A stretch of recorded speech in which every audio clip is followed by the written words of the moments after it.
जय हिंद साथियों। चलिए आप सभी का एक बार फिर स्वागत है होम स्टडी पर। और बच्चों, जैसा कि आप जानते हैं, हमने अपनी कंप्यूटर की सभी क्लासेस जो है ख़त्म कर ली है। ठीक है। और हम अपने टेस्ट सीरीज स्टार्ट करेंगे। ठीक। इसमें मैं आपको बहुत सारी टेस्ट सीरीज करवाऊँगा कंप्यूटर की। और हर टेस्ट सीरीज में कम से कम 50 क्वेश्चन हो गए। ठीक है। इसमें आप क्वेश्चन को लगा के अपना स्कोर चेक कर सकते हैं, आप का कितना तैयार है और कितना नहीं। ठीक। यदि आपको कुछ डाउट हो तो प्लीज़ हमें कमेंट करके हमसे पूछ सकते हैं। ठीक है। चलिए आज का हम स्टार्ट करते हैं अपना टेस्ट सीरीज, जिसमें हमारा पहला क्वेश्चन आता है। पहला क्वेश्चन है, कंप्यूटर का आविष्कारक कौन था। ठीक। इसमें आपको 4 ऑप्शन दिए गए हैं। इनमें से बताइए कंप्यूटर का आविष्कारक का नाम क्या था। और मैं कंप्यूटर के आविष्कारक की बात करूँ तो वो थे हमारे चार्ल्स बेबेज। ठीक है। चलिए आगे चलते हैं। अगला क्वेश्चन है हमारा, सबसे पहला कंप्यूटर का नाम क्या था। अगर मैं सबसे पहले कंप्यूटर की बात करूं कि सबसे पहले कंप्यूटर का नाम क्या था, तो क्या था, उसका नाम था एनिएक। ठीक। चलिए आगे चलते हैं। आगे है आपका, आधुनिक कंप्यूटर की खोज सर्वप्रथम कब हुई। बताइए आधुनिक कंप्यूटर की खोज सर्वप्रथम कब हुई। अगर मैं इसकी बात करूं तो ये आपका 1946 में आधुनिक कंप्यूटर की खोज हुई थी। ठीक। चलिए नेक्स्ट देखते हैं। फिर मैं आगे इसकी बात करूं तो अगला क्वेश्चन है आपका, कंप्यूटर के क्षेत्र में महान क्रांति कब से आई। बताइए इस क्वेश्चन का, कंप्यूटर के क्षेत्र में महान क्रांति कब से आई। तो ये आपकी जो है 1960 से आई थी कंप्यूटर के क्षेत्र में महान क्रांति। ठीक है। अगर मैं बात करूँ अगले क्वेश्चन की तो ये हमारा क्वेश्चन नंबर 5। ये क्या कहता है, कंप्यूटर का हिंदी नाम क्या है। बताइए कंप्यूटर का हिंदी नाम क्या है। तो कंप्यूटर का हिंदी नाम है संगणक। ठीक। ऑप्शन बी संगणक हमारा कंप्यूटर का हिंदी में नाम होता है। चलिए आगे देखते हैं। अगर मैं आगे की बात करूं तो ये क्वेश्चन नंबर 6 है। इसमें क्वेश्चन में है, कंप्यूटर साक्षरता दिवस कब मनाया जाता है। बताइए। इसमें 4 ऑप्शन है। ए 5 दिसंबर को, बी 14 दिसंबर को, इसमें है सी 22 दिसंबर को और डी है 2 दिसंबर को। बताइए। तो ये हमारा 2 दिसंबर को बनाया जाता है। ठीक है। कब बनाया जाता है हमारा, 2 दिसंबर को। कंप्यूटर साक्षरता दिवस कब मनाया जाता है, हमारा 2 दिसंबर को बनाया जाता है। ठीक। तो इसका ऑप्शन नंबर डी सही होगा। अब आगे चलूँ तो अगला क्वेश्चन है, सीपीयू का पूर्ण रूप क्या है। सीपीयू की फुल फॉर्म पूछी है इसमें। सीपीयू की फुल फॉर्म के लिए 4 ऑप्शन दिया है, central processing unit, central problem unit, central processing union, और या फिर इनमें से कोई नहीं। तो बताइए क्या है इसमें। तो 7वें का हमारा आ जाता है ए, सेंट्रल प्रोसेसिंग यूनिट बोलते हैं हम कंप्यूटर को, वो उसको सॉरी सीपीयू को। ठीक है। चलिए अब आगे चलते हैं। 8वां क्वेश्चन हमारा, इनमें से कौन सर्च इंजन नहीं है। बताइए इनमें से कौन सर्च इंजन नहीं है। गूगल, याहू, गूगल भी आपका सर्च इंजन है, याहू भी है। ठीक है। बाइडू भी है। ठीक। वोल्फ्रेम एल्फा ये जो है आपका, ये सर्च इंजन नहीं है। तो इसमें आ जाता है आपका ऑप्शन डी। ठीक है। चलिए आगे चलते हैं। अगर इसके आगे मैं बात करूं तो हमारा आता है क्वेश्चन 9, निम्नलिखित में से कौन इनपुट इकाई है। बताइए इनपुट इकाई पूछी है 9 में।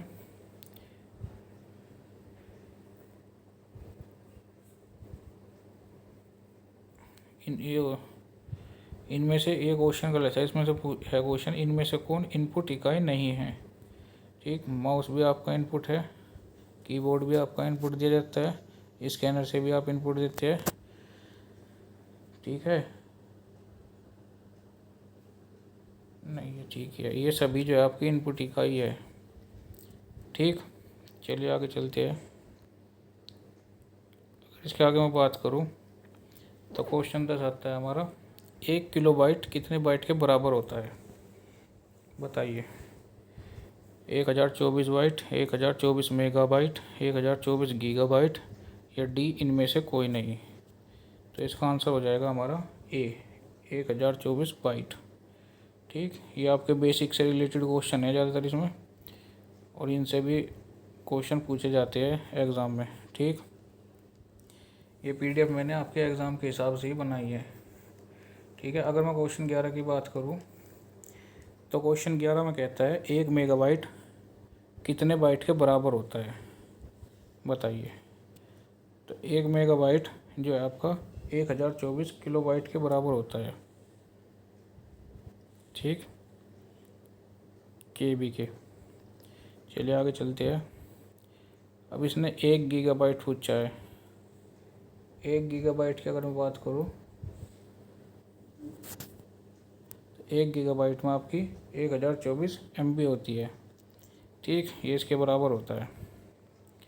चलिए हम अगला क्वेश्चन देखते हैं अपना। कंप्यूटर में प्रयुक्त आईसी चिप बनी होती है, बताइए किस चीज़ की बनी होती है? क्रोमियम से, आयरन ऑक्साइड से, सिल्वर से, सिलिकॉन से। तो जो हमारी कंप्यूटर में प्रयुक्त आईसी चिप होती है वो हमारी सिलिकॉन की बनी होती है, ठीक। चलिए आगे चलते हैं। अगला क्वेश्चन आता है हमारा।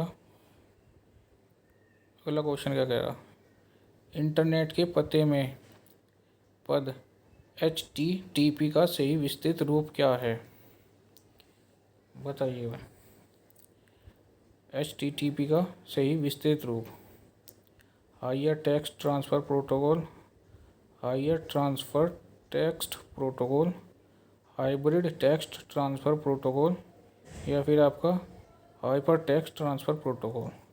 तो इसमें आपका ऑप्शन नंबर 4 सही हो जाएगा, D, hyper text transfer protocol बोलते हैं HTTP को। चलिए आगे चलते हैं। अब बात करूँ क्वेश्चन नंबर 15 की, तो ये कहता है किस कंप्यूटर के प्रोग्राम में बच्चों द्वारा प्रयुक्त भाषा पर्याय कौन सी होती है? बताइए। किसी कंप्यूटर में प्रोग्राम में बच्चों द्वारा प्रयुक्त भाषा कौन सी होती है जिसमें बच्चे यूज़ कर सके? बताइए। तो ये हमारा जो है वो लोगो होती है जिसे हम बच्चे यूज़ कर सकते हैं, ठीक। चलिए आगे चलते हैं। हमारा 16वां क्वेश्चन आता है, एक वह निजी कंप्यूटर जो आपकी गोद में रखने लायक छोटा सा होता है क्या कहलाता है? बताइए। जिसे आप अपनी गोद में रख सकते हैं उस कंप्यूटर को क्या बोलते हैं जो छोटा होता है काफ़ी साइज में? तो उसे हम जो है बी ऑप्शन है हमारा, उसे हम नोटबुक कंप्यूटर बोलते हैं, ठीक है। चलिए आगे चलते हैं। आगे हमारे क्वेश्चन नंबर 17 आता है, कोडांतरक एक प्रोग्राम है, वह निम्नलिखित में से किसी प्रोग्राम का रूपांतरण है? ये पूछा गया है। तो ये क्या है हमारा, ये कोडांतरण से मशीन तक होता है, ठीक। जो प्रोग्राम है कोडांतरक, ये जो हमारा है ये कोडांतरक से मशीन तक प्रोग्राम का रूपांतरण होता है, ठीक है। चलिए आगे चलते हैं। अगला क्वेश्चन आता है हमारा, मल्टी प्रोसेसिंग होती है, मल्टी प्रोसेसिंग क्या होती है? ऑप्शन ए दिया है, एक प्रोसेसर द्वारा, एक से अधिक प्रोसेसर द्वारा, या सी बिना किसी प्रोसेसर के, या डी इनमें से कोई नहीं। तो इसमें आपका बी ऑप्शन सही हो जाएगा, एक से अधिक जिसमें प्रोसेसर होते हैं उसको हम मल्टी प्रोसेसर बोलते हैं। चलिए अब अगले क्वेश्चन की तरफ बढ़ते हैं हम। अगला क्वेश्चन है हमारा, निम्नलिखित में से ऑप्टिकल मेमोरी है, आपके पास 4 ऑप्शन है, bubble memories, floppy disk, CD रोम और कोर मेमोरीज। क्या इनमें से ऑप्टिकल मेमोरीज कौन सी है आपकी? तो हमारी जो है CD रोम होती है, ये हमारी ऑप्टिकल मेमोरी होती है, ठीक है। चलिए आगे चलते हैं। क्वेश्चन नंबर 20 क्या कहता है, CPU में कंट्रोल मेमोरी और तीसरा कौन सा यूनिट होता है? सीपीयू में कंट्रोल होता है, मेमोरी होती है, तीसरी यूनिट पूछी गई है सीपीयू की कौन सी होती है, बताइए। अगर तीसरी यूनिट की बात करूँ तो माइक्रो प्रोसेसर, आउटपुट या अर्थमेटिक लॉजिक। तो हमारा जो अर्थमेटिक लॉजिक होता है वो एल, ये होता है हमारा तीसरी यूनिट। ठीक है, चलिए हम क्वेश्चन 21 की तरफ उठते हैं। सीपीयू के एएलयू में होता है। अब इसने पूछा कि सीपीयू के एएलयू में होता है, क्या होता है सीपीयू के एएलयू में? RAM space, register, byte space या इनमें से कोई नहीं। तो सीपीयू के एएलयू में हमारा रजिस्टर होता है। ठीक है, चलिए चलते आगे। अब बात करो क्वेश्चन नंबर 22 की। तो ये बोलता है गणना और तुलना के लिए कंप्यूटर के किस भाग का प्रयोग किया जाता है? गणना और तुलना के लिए कंप्यूटर किस भाग का प्रयोग किया जाता है, बताइए। डिस्क यूनिट, मॉडेम, एएलयू या कंट्रोल यूनिट। तो ये हमारा एएलयू होता है जिसका हम गणना और तुलना के लिए प्रयोग करते हैं। ठीक, चलिए आगे चलते हैं। क्वेश्चन नंबर 23 आता है हमारा, एक हार्डवेयर डिवाइस जो डाटा को अर्थपूर्ण इंफॉर्मेशन में परिवर्तित करता है, क्या है, बताइए। एक हार्ड डिवाइस है जो क्या करती है, डाटा को अर्थपूर्ण इंफॉर्मेशन में परिवर्तित करती है, उसका बताइए। तो उसे हम प्रोसेसर बोलते हैं। ठीक, प्रोसेसर बोलते हैं उसको हम। चलिए, प्रोसेसर के 3 मुख्य भाग हैं। इसमें पूछा गया है प्रोसेसर के 3 मुख्य भाग क्या कौन कौन से हैं? एएलयू, कंट्रोल यूनिट और रैम, एएलयू, कंट्रोल यूनिट और रजिस्टर, कैश, कंट्रोल यूनिट और रजिस्टर या फिर इनमें से कोई नहीं, बताइए। तो ये होता है हमारा option B, ALU, control unit और रजिस्टर। ये हमारी प्रोसेसर के 3 मुख्य भाग होते हैं। ठीक, चलिए आगे चलते हैं। क्वेश्चन नंबर 25 आता है हमारा, सीपीयू और आईओ के बीच सिग्नलों के मूवमेंट को कौन नियंत्रित करता है? क्वेश्चन नंबर 25 कौन नियंत्रित करता है? तो ये हमारा जो है वो कंट्रोल यूनिट का काम होता है। ठीक, चलिए क्वेश्चन नंबर 26 आता है हमारा, कंप्यूटर के सेंट्रल प्रोसेसिंग यूनिट का फंक्शन है, बताइए। कंप्यूटर के सेंट्रल प्रोसेसिंग यूनिट का फंक्शन है, तो क्या है फंक्शन? गणनाएं और प्रोसेसिंग करना, ये हमारा एक कंप्यूटर के सेंट्रल प्रोसेसिंग यूनिट का फंक्शन होता है। ठीक, चलिए आगे चलते हैं। 27वां क्वेश्चन आता है हमारा, निम्नलिखित में से कौन सा कंप्यूटर का बुनियादी कार्य नहीं है? ठीक, कौन सा नहीं है? डाटा को प्रोसेस करना, टेक्स्ट को स्कैन करना, इनपुट को स्वीकार करना या डाटा को स्टोर रखना। तो बुनियादी कार्य क्या नहीं है हमारा? टेक्स्ट को स्कैन करना हमारा, ये हमारा बुनियादी काम नहीं होता। डाटा को प्रोसेस कराना ये भी बुनियादी काम है, इनपुट को स्वीकार करना ये भी बुनियादी काम है, और डाटा को स्टोर रखना ये भी एक बुनियादी काम होता है। चलिए आगे चलते हैं। परिचालन संपन्न करता है, 28वां क्वेश्चन हमारा, परिचालन जो है वो संपन्न करता है क्या, बताइए। एल्गोरिथम, अर्थमेटिक, एएससीआई, इनमें से कोई नहीं। अगर मैं इसकी बात करूँ 28वें क्वेश्चन की, तो इसका हमारा क्वेश्चन जो है वो हो जाएगा अर्थमेटिक। अर्थमेटिक जो है हमारे परिचालन को संपन्न करता है। ठीक, चलिए आगे चलते हैं। 29 है हमारा, कंप्यूटर में अधिकांश प्रोसेसिंग किस में होता है, बताइए। अगर मैं कंप्यूटर के अधिकांश प्रोसेसिंग की बात करूँ तो ये हमारा मेमोरी के अंदर सबसे अधिक प्रोसेसिंग होती है।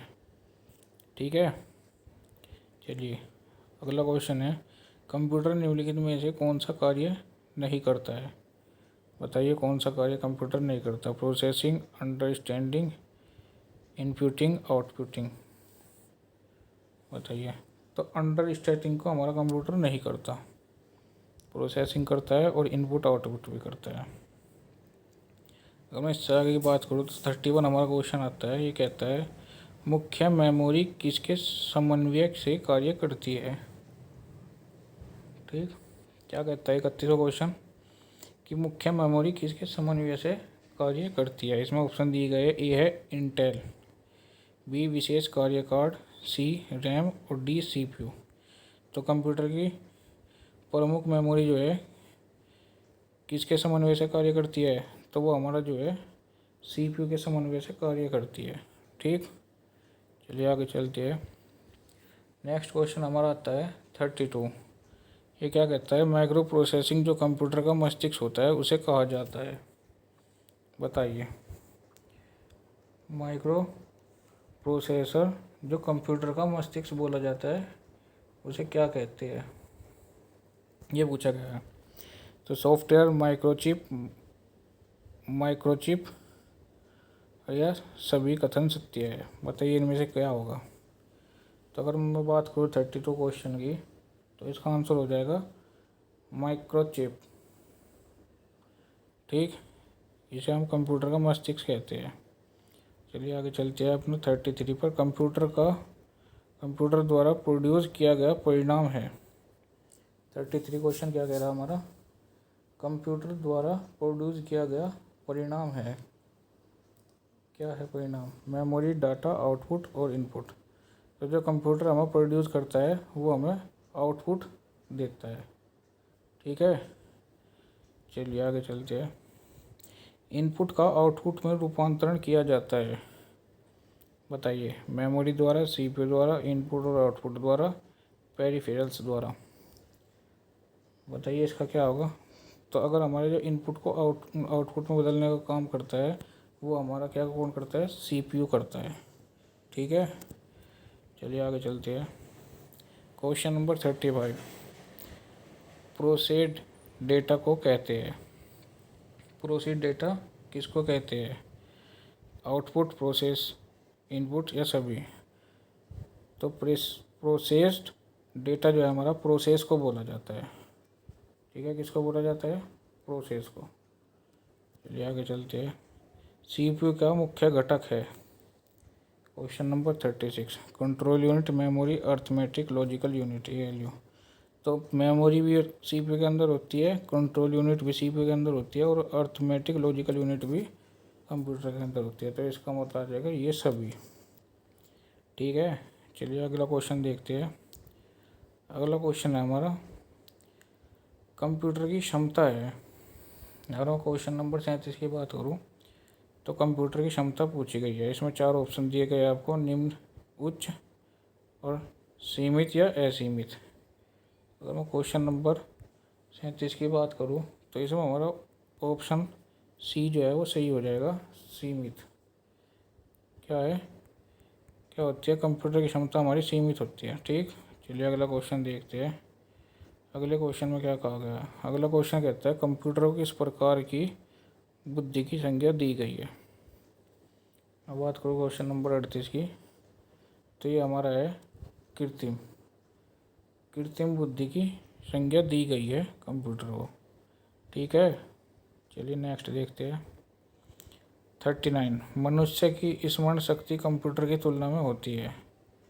अब बात करूँ 39 की, तो मनुष्य की जो स्मरण शक्ति है कंप्यूटर की तुलना में केवल सामान्य होती है। कंप्यूटर की स्मरण शक्ति बहुत तेज होती है। ठीक है, क्योंकि वो मशीन है, उसमें तो आप एक बार फीड कर दोगे तो वो उसको जब भी आप उससे दोबारा सर्च करके निकालोगे वो आपको ढूंढ कर जल्दी से जल्दी दे देगा। अगर बात करें हम क्वेश्चन नंबर 40 की, तो मानव मन तथा कंप्यूटर में किसकी गति अधिक होती है। और मानव मन और कंप्यूटर की बात करें तो इसमें हमारी मानव मन की स्पीड ज़्यादा होती है कंप्यूटर की स्पीड से। आगे चलते हैं 41 में। ईडीपी क्या है। ईडीपी पूछा है, इसकी फुल फॉर्म क्या है। Electronic data power, electronic data personal, electronic data part, electronic data processing. अगर मैं 41 की बात करूँ तो इसमें हमारा क्या हो जाएगा, इलेक्ट्रॉनिक डेटा प्रोसेसिंग।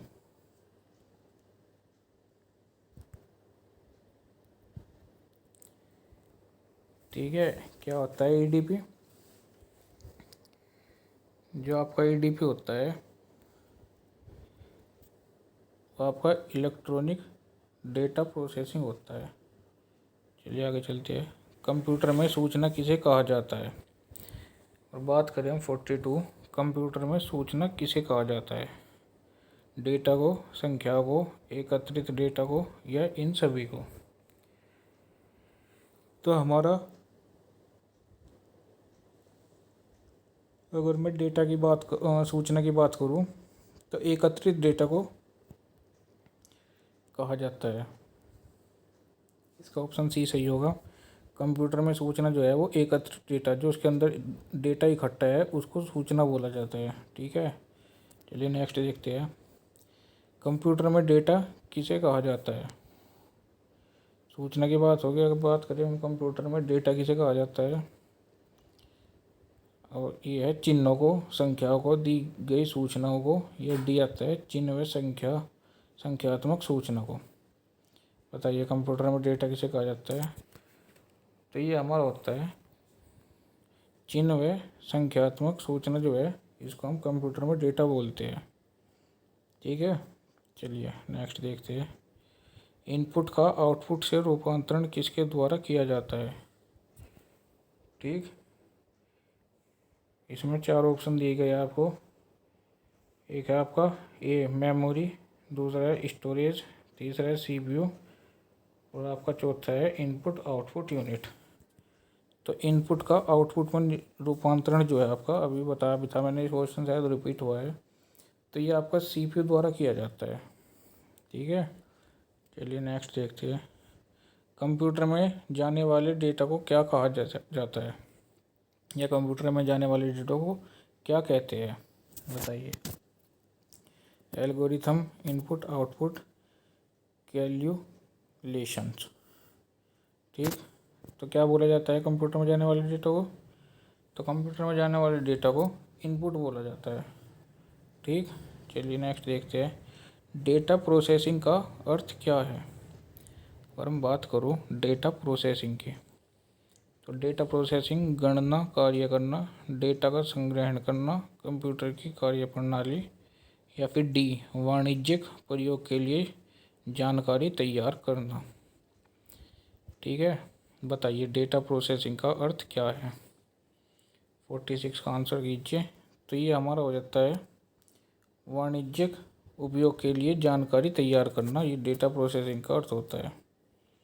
ठीक है, चलिए एटीएम क्या होता है? एटीएम के बारे में बताओ, एटीएम क्या होता है? बिना स्टाफ के नकदी देना, बैंकों के स्टाफ मुक्त युक्त काउंटर, बैंकों की शाखाएं, या इनमें से कोई नहीं। अगर मैं इसकी बात करूं तो ये होता है आपका ऑप्शन नंबर ए, बिना स्टाफ के नकदी देना। कंप्यूटर प्रोसेस द्वारा इंफॉर्मेशन में परिवर्तित किया जाता है। और 48 की बात करूं, कंप्यूटर प्रोसेस द्वारा इंफॉर्मेशन में परिवर्तन किया जाता है। बताइए इनपुट, डेटा, नंबर, या फिर सभी? किसके द्वारा किया जाता है इंफॉर्मेशन में परिवर्तन? तो ये हमारा जो है वो डेटा द्वारा इंफॉर्मेशन में हम परिवर्तन कर सकते हैं। ठीक है, चलिए नेक्स्ट देखते हैं। हमारा 49 है। एक इलेक्ट्रॉनिक डिवाइस जो डेटा को इंफॉर्मेशन में कन्वर्ट करते हुए प्रोसेस करता है। बताइए क्या है? कंप्यूटर, केस, प्रोसेसर, या इनमें से कोई नहीं। तो 49 की बात करूँ कि एक इलेक्ट्रॉनिक डिवाइस है जो डेटा को इंफॉर्मेशन में कन्वर्ट करते हुए प्रोसेस करता है। तो कौन सी डिवाइस है? वो है हमारी प्रोसेसर। ठीक, चलिए नेक्स्ट देखते हैं। ये हमारा लास्ट क्वेश्चन है। प्रथम गणना यंत्र है। प्रथम गणना यंत्र पूछा गया है, क्या है? प्रथम गणना यंत्र की अगर मैं बात करूँ तो ये हमारा होता है सी, एबेकस। एबेकस को हम अपना प्रथम गणना यंत्र बोलते हैं।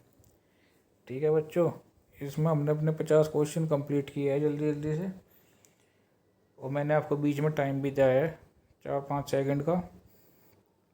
ठीक है, अगर आप अपना स्कोर लिखकर हमें कमेंट में बता सकते हैं कि आपका स्कोर क्या रहा इसके अंदर। ठीक, तो यदि आपको कुछ डाउट है तो आप कमेंट करके हमें बता सकते हैं, हम आपका प्रॉब्लम सोल्व करने की पूरी कोशिश करेंगे। ठीक है बच्चों, और ये जो कंप्यूटर क्लास है आपकी दिल्ली पुलिस स्पेशल है, और उसके अलावा आपका C++ या अदर जितने भी एग्ज़ाम में कंप्यूटर पूछा जाता है उन सभी के लिए इम्पोर्टेंट है। अगर आपको वीडियो अच्छी लगी हो तो प्लीज़ वीडियो को लाइक करिए और कमेंट करके हमें बताइए आपको वीडियो कैसी लगी, और अपना स्कोर भी लिख कर ज़रूर भेजिए। ठीक, इसी तरह की हमारी अगली नई क्लासेस देखने के लिए हमारे चैनल को सब्सक्राइब करिए और बेल आइकन को दबाइए ताकि हमारी वीडियो आप तक सबसे पहले पहुंच सके। ठीक है, और प्लीज़ गाइस वीडियो को शेयर करना ना भूलिए। आपके जो भाई बहन होंगे, जो आपके यार दोस्त होंगे, उन तक भी आप इस वीडियो को पहुँचाइए ताकि वे अपनी तैयारी अच्छे से कंप्लीट कर सके। ठीक, चलिए आप अपना स्कोर लिख कर ज़रूर भेजिए, आपका स्कोर क्या रहा। धन्यवाद।